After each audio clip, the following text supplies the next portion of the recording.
It's Friday at JM and the AM on this Erev Shabbos Parshas Re'eh. Candlelighting at 7:53 on this Erev Shabbos. We'll bench Rosh Chodesh tomorrow. Rosh Chodesh Elul, believe it or not, begins on Monday night, a Tuesday and Wednesday. Rosh Chodesh, hard to believe how fast the calendar is going this summer. Well, we stumped almost everybody. We posted on Facebook this morning who is the New York City mayoral candidate who is visiting us here at JM and the AM this morning, and it is, of course, Pastor Erick Salgado, who is a candidate for mayor on the Democratic side in New York City. We reunited the night of the Jewish Press Mayoral Forum that took place a few weeks back, and Pastor Salgado and I are now going to explore why that was a reunion, how we know each other already for many years. Pastor Erick Salgado, welcome to JM and the AM. Thank you for having me here, for inviting me to your show. I was listening to the radio station, and it's unbelievable. Listening in the whole tri-state area, so it's unbelievable. Well, I appreciate that, and you know something about radio. And that's why when we saw each other a few weeks ago, it was a reunion. I don't think either of us realized. I said to myself, I know this man. And sure enough, I looked through your bio. You were at 1430 on the AM dial, which we were as well at that time, many years ago. And we were up at WRKL years ago as well. And it looks like some of our radio efforts have crossed over each other over the years. So again, nice to reunite with you, and welcome to JM and the AM. Thank you. Yes, I was in the WNSW for many years, for 7 years. Then we holds a special place in our hearts here. Yes. And then after we took over like 3 years ago, WRKL in the Rockland County area. Are you the owner of RKL? Well, no, we LMA the station. I mean, meaning you're leasing it? Yes. And full 24 hours? Full 24/7. Yeah. Holy cow! For the last 3 years, and that's what we had done for the last 10 years. Broadcast in the city. We was able to start with 1 hour show, and then grew up to have a one station, and then now we have simultaneously 4 stations. I assume that's Spanish spoken. That's yes, Spanish. It's all Is there Spanish. such a large Spanish population in Rockland County? Oh yes. Holy cow! Yes. You know, there's a nice Jewish population up there. Oh yes. I'm very aware about that. So now, Pastor, we gotta figure out a partnership. Get us up there. We have a great station in Rockland County at 91.9. I get a lot of call by many rabbis from Rockland County telling me about the station and how well is listening in that area. Very nice. All right, so there you go. Some of our history together. You remember Arthur Liu? Oh yes. Oh, of course. Is he supporting you for mayor? I hope so. It's very difficult to. So you haven't approached him for a contribution yet? Yeah, but all his workers they believe in my race, and they are actually very supportive of me. He, of course, one of the radio moguls in the city, including 1430. Well, for 10 years, I have been dealing with him, and although I'm not the president of the radio station anymore, but they still currently LMA one of the stations from him, which is WJDM. Which is where on the dial? 1530 on Elizabeth, New Jersey. And that's his station? That's his station. Boy, oh boy, see, he's doing well. Very well. Even after I left him, he continued to do well. Anyway, welcome to the show. How is the race going so far? Well, first of all, I'm very proud the way we're conducting this race. You have to understand that this is the fight between the interests and the dignity, and the race between the faith and the money, and they have the most of the money, and I have most of the faith. So with $256,000, we're shaking the city. That's the budget? That's what we were able to raise so far, compared to the $10 million that the other candidates. Yeah, you're getting good press for $250,000. Yes, and not only that, among the Latino. First of all, this race did not start with the Latino community. That's something I want to always emphasize.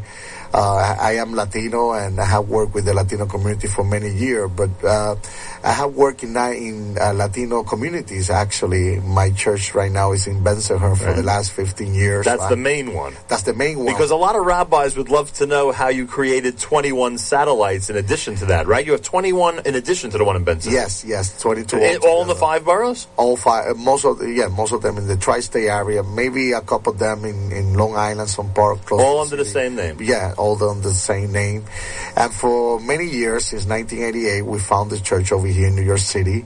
We incorporated in 1989, and we have worked in many communities trying to help people, working with the young people. Actually, the name of the church is Iglesia Jóvenes Cristianas, which means Young Christian Church.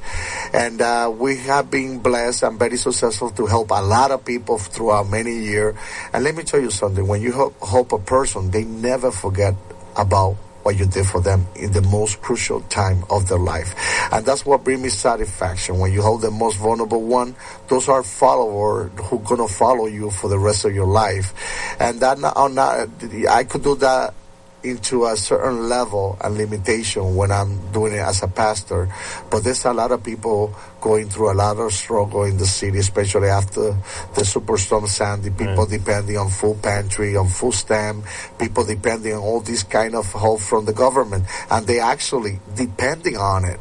So since Hurricane Sandy, we devote ourselves to help the victim, and we opened one of the biggest food pantry in my church over there in Bad Beach, which is Bensonhurst. Because if you notice, Bensonhurst was not affected by Sandy, but everybody else around it. You know, you have Staten Island across the bridge, you have Red Hook on the right, you have on the left Brighton Beach, Coney Island, Far Rockaway. So we established this food pantry over here, and my heart really goes out when I see people waiting in the line to get the food, you know. And that was really what motivated me. I got the request from the Jewish community and the Russian community. A couple leaders from those communities got together and said, we need somebody to actually run for this race. And they called me and they said, Reverend Salgado. I said, yes, well, how may I help you? We got a meeting and we want you to run for mayor.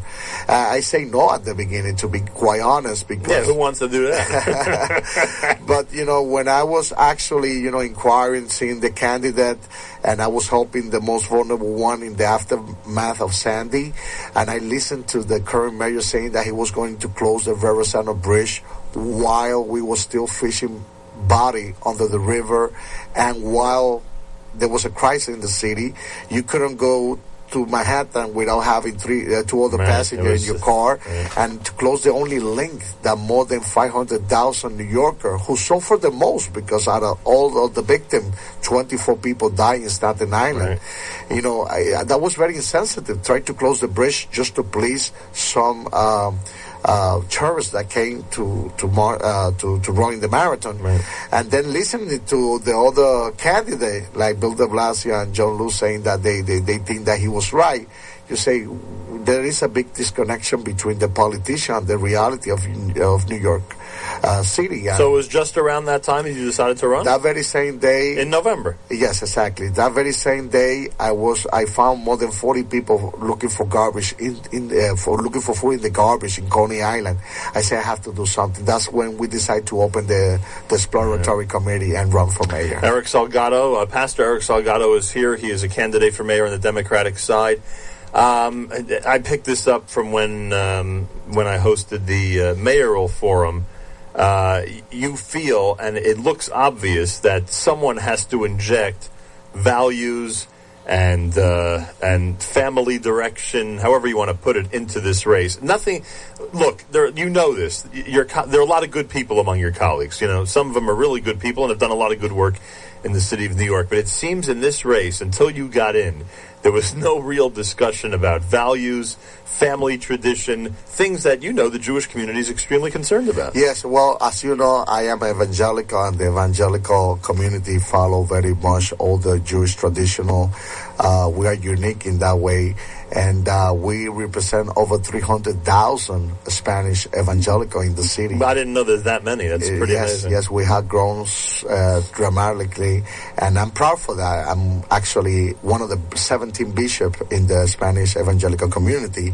How many congregants do you have between the 22 churches? How many members? Yeah, how many members? Probably over 10,000. Wow. The main church in Benson, we have 1,100 members. And but throughout the city, because of the radio station, we have over 300,000 listeners. And the reality is that we was observing, first of all, we were trying, many community-based organization tried to help the different community, and when I saw that the current administration kick out all the religious organization from the school building because they say it was a violation for the separation between the state and the government. That really amazed me because the state and the church have to be separate. I agree with that, and I believe in that. But they don't have to be enemy. We're working with the same community. We're working with the same people. So that was something that really impacted me very much as well. And I say we have to do something. And right now, the current administration is actually have an agenda against the community of faith. When you see that the current administration sue many business owner in Williamsburg just because they place a sign that say please dress decently, and they take sizes and actually sue the store, and at the same time you see that there is an agenda to prohibit many things. And you laugh about the sugary soda, but that's just the beginning. When you see the government tampering with the way you're gonna actually in your diet or what you're gonna eat, we have to be very careful because I understand that we have an argument that the diabetes is actually very a situation that we have to take in consideration. Correct. But they have to encourage people to eat right. Exactly. To legislate it is, but not mandate because that opened the door that perhaps they go after. I say maybe many people laugh that they go after the chicken wing, or they even go after kosher food. Of course, we have the situation with the masa that they basically making so many bans to actually allow people to create this well and do the masa over here, and they doing the masa in other states like in Arizona. And this is just the beginning of an agenda to try to prohibit many things. And when we came to the United States, especially the Jewish community, because I have a good coalition with the Jewish community, they didn't come over here for financial reason. They come over here for freedom, to be able to exercise the freedom of religion. And we had to make sure that we don't let go of those rights. Pastor Erick Salgado is here, New York City candidate for mayor. What has your contribution to this race been? Do you think that this race would be much different without you in it? Would there be no discussion of faith, tradition, and family values if you were not sitting alongside the other major candidates? Of course. We have to take in consideration, and we have to be very careful. Many people say, and I understand that, for example, same-sex marriage is a law that was basically pushed by the government and the state legislature. But there's so much that we have to actually demand in this city. For example, when I was married 22 years ago, I was defined as the groom, and my wife was defined as the bride. Correct. But the marriage license that we are taking in our holy places right now, it doesn't define you as the groom or your wife as the bride. It says groom/bride A, groom/bride B. So if we want to talk about equality, we have to make sure that at least the people who believe in traditional marriage, we have the right to do so. So one of the things that I would do as mayor is to create a separate marriage license for the community of faith. We're not taking nothing away from other communities. Let the government do what they want to do. Exactly, but for marriage, this is actually, if we're talking about the separation between state and church, this is actually a religious issue, a religious matter. And we have to make sure that the community of faith still have the ability to define themselves. I wonder if we took a poll of New Yorkers, how many would agree with you on this? Well, probably that would be a good idea, because I don't think most of the people notice that when you go to apply for a marriage license right now, they don't define you as the groom or the bride. And of course, for many reasons, especially because of the media, the major candidates have had to, jump on this bandwagon. But I wonder what the people in general think about it. Was your father a pastor? No. My father came from Puerto Rico in 1926. I was born here in the Bronx when I was born. And he was not a religious leader? No, he was not religious. I was the first one in my family who actually turned into the... And did I read in your bio that at one time you were involved in auto mechanics? No, I was actually... that's how I started in business. When I was 19 years old, I was hired by CNC Auto Part. And I was an auto part in Midwood, in Avenue P and Coney Island Avenue. So you know know the whole community. I know the whole community. I have been serving them for like many the heart years. Of the Jewish community. And it was amazing because I started as a driver. In only 1 year, they made me the manager, and I worked for them, for the Frasca family, for 6 years. And that's how I learned to manage things and to administrate. And I'm proud of it because that helped me to go in business myself in 1994, which I started a completely, totally different business, which it was a bookstore with my spouse, Sonia. That was also in Brooklyn? That was also in Brooklyn. We started in Fifth Avenue, and we was able to actually open different branches throughout the city. At one time we have 5 different bookstores throughout the city and 1 warehouse as well. Then you take your ministry, so to speak, to the radio and to the... Yes, simultaneously I have worked in the church since 1988. And I was able to found the first church in Rehoboth, which we still have the temple over there. Then we found the church in Sunset Park, and then in 1998 we started the church in Bensonhurst, which was a big challenge. Many people told me, you have to concentrate to go to this Latino community. This is Bensonhurst. We don't have Latino over here. But there was a purpose to do so, and today I'm proud to say that we have a congregation in Bensonhurst. We have 3 temples in Bensonhurst, and we have more than 1,100 members in the church. And that really inspired me to keep forward in this mayoral race, because I have the limitation of the resources, but the people actually who listen to my message, especially when it comes to the tax credit, I want to actually grant parents who are doing a good job of sending their children to private school. I myself, I'm not a rich person. John Castamini was in a forum saying, I'm very successful, I'm a billionaire. I'm successful, but I'm not a billionaire. But I did send my children to private school all my life. Like many of us do. Exactly. As you know. Not because we are rich, because that's a myth. Some people believe that whoever send the children to a private school is a rich person. But no, you sometimes for religious purpose, you try to give the best education, sure, and you put the money where your mouth is. So I believe for these people, we have to at least, if they're not utilizing the $20,000 that costs to educate a child per year. For those of you who don't know. So in my case, I had 6 children. So at least they should have a tax credit, and we cannot do it to the state level because they have so many members, like the Blama member, that prohibit them to use those for religious school. Right. But I want to do it through the real estate tax. I want to give you a tax deduction to all the parents who are sending the children to private school, and that's going to save a lot of money. Well, I'm also a father of 6, and great. I'm glad that we have the potential to have somebody in City Hall who understands the tuition problem. That's actually the right language to understand, because we have the 2 sides of the coin. I'm the product of the public education in Puerto Rico and part also over here in New York City, and I would like to improve the Department of Education. I don't have commitment with the teacher union. I appreciate the educator. In fact, I started a bachelor in early child education, and I spent 6 months doing my internship in a classroom, and I did that because I want to start a school through my organization as well to help the community. Sure. But the reality is there's a lot of good educators, and they deserve better.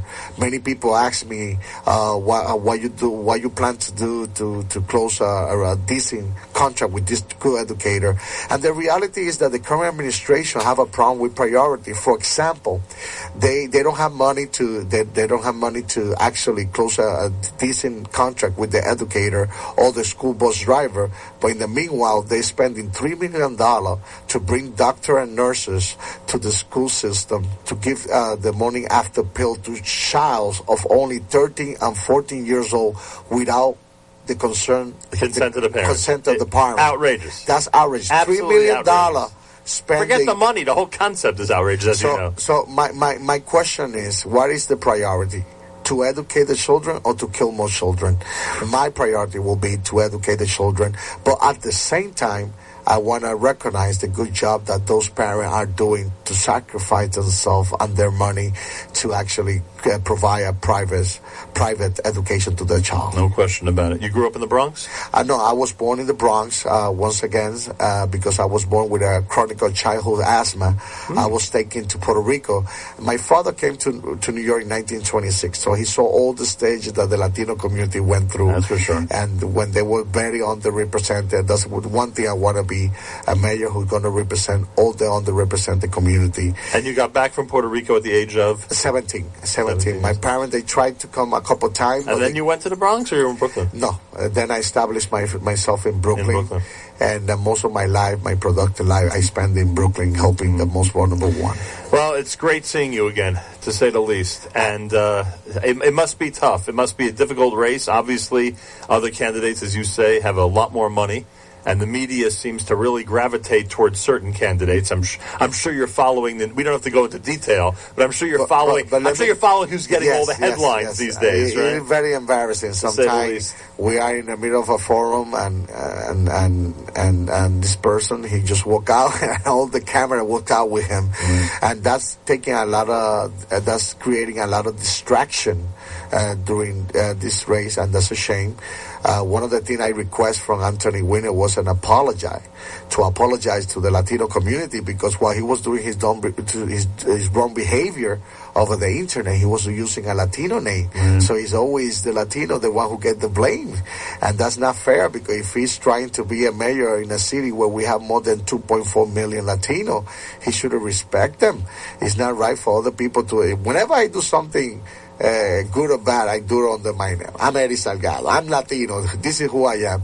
But it's not fair. Yeah, he hesitated to use his own name for exactly. And then to use a Latino name to somehow push the blame to somebody else that is going to be Latino, that is very disrespectful for the Latino. And in fact, when the post rolled, there's no Latino running this race, just Carlos Dangers, that was even more insulting, because there is a Latino running in this race, not Carlos Dangers, Erick Salgado.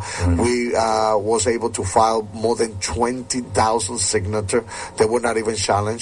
I'm proud of my group. First of all, we have a good shot to win this race.